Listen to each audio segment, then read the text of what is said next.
अभी हम जा रहे हैं काशी विश्वनाथ के मंदिर, which is one of the most popular temple in this area. पहले वो देख लेते हैं, तब तक हमारा काशी चाट वाला भी खुल जाएगा, वहाँ से आगे फिर चाट खाते हैं। और जो एक और बड़ा ख़ास इवेंट यहाँ पे होता है वो है गंगा की आरती, क्योंकि हर रोज़ शाम को यहाँ पे गंगा के सामने उतारी जाती है। तो आज मैं कोशिश करूँगा कि खुद भी ये सारी चीज़ें एक्सपीरियंस करूँ और आप लोगों से भी सारा कुछ शेयर करूँ। Definitely I am not really expert in Hinduism या उनके कल्चर के बारे में या उनके रिलीजन के बारे में बहुत ज़्यादा इन्फॉर्मेशन नहीं है, तो इसलिए रिलीजन के बारे में तो मैं इन्फॉर्मेशन नहीं दे सकूँगा, but definitely I will share my experience for the whole day. जय हिंद दोस्तों।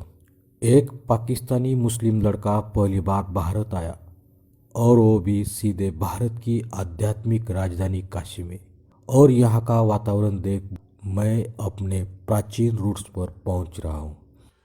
वाराणसी को स्पिरिचुअल कैपिटल समझा जाता है।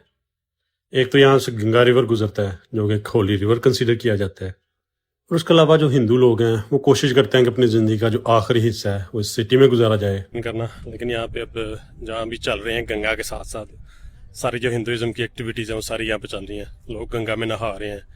यहाँ पे पीछे जगह जगह जो इनके पंडित होते हैं वो, या जो डिवोटीज़ होते हैं जिन्होंने अपनी ज़िंदगी डिवोट की होती है रिलीजन के लिए, तो सारे लोग यहाँ पे मिल रहे हैं। ईयर के वाराणसी के बीच में से गंगा रिवर गुजरता है जो कि होली रिवर है। तो अगर आप इस रिवर पे जाते हो तो आपको जगह जगह घाट बने नजर आते हैं। जिन लोगों को नहीं पता कि घाट होता क्या है, ये स्टेयरवेज होती हैं जिन पे चल के आप पानी के अंदर जा सकते हैं। तो इस जगह पे वाराणसी में 84 घाट बने हुए हैं।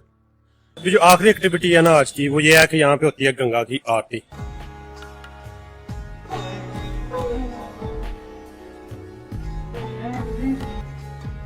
दोस्तों, आपको बता दें कि जिस काशी को 5000 साल पुरानी आग कहा जाता है, जहाँ इतनी गहरी आध्यात्मिकता हो कि कोई भी यहाँ दर्शन करने आए तो उसे अपनापन महसूस ना हो, ऐसा हो ही नहीं सकता है। बता दें कि एक पाकिस्तानी व्लॉगर हसनैन सनी नामक भारत घूमने आया था और गंगा आरती देखकर भावुक हो गया। खास बात ये रही कि उसने भारत के उस आध्यात्मिक शहर में आकर दर्शन किया जो 5000 साल से भी ज़्यादा अपना अस्तित्व बनाए हुए है और जहाँ पवित्र गंगा मैया विराजमान है। वो खुद कहता है, मुझे हिंदू धर्म की ज़्यादा जानकारी नहीं है, लेकिन यहाँ आते ही जो महसूस हुआ उसे शब्दों में बयान करना मुश्किल है।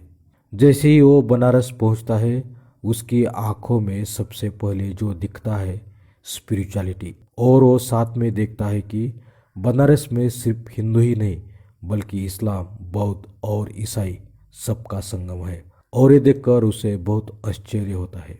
खासकर शाम को गंगा घाट पर माँ गंगा की आरती देखकर एक पल के लिए उसे ऐसा लगा क्या मैं अपने प्राचीन रूट्स पर पहुंच रहा हूँ।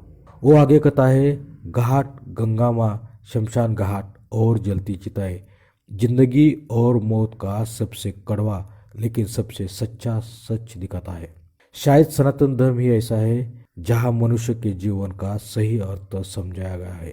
वो कहता है, अगर किसी को जिंदगी की हकीकत समझनी है तो उसे काशी में कुछ वक्त जरूर बिताना चाहिए, जहाँ इंसान को एहसास होता है ये शरीर सिर्फ एक कपड़ा है और आत्मा हमेशा के लिए है।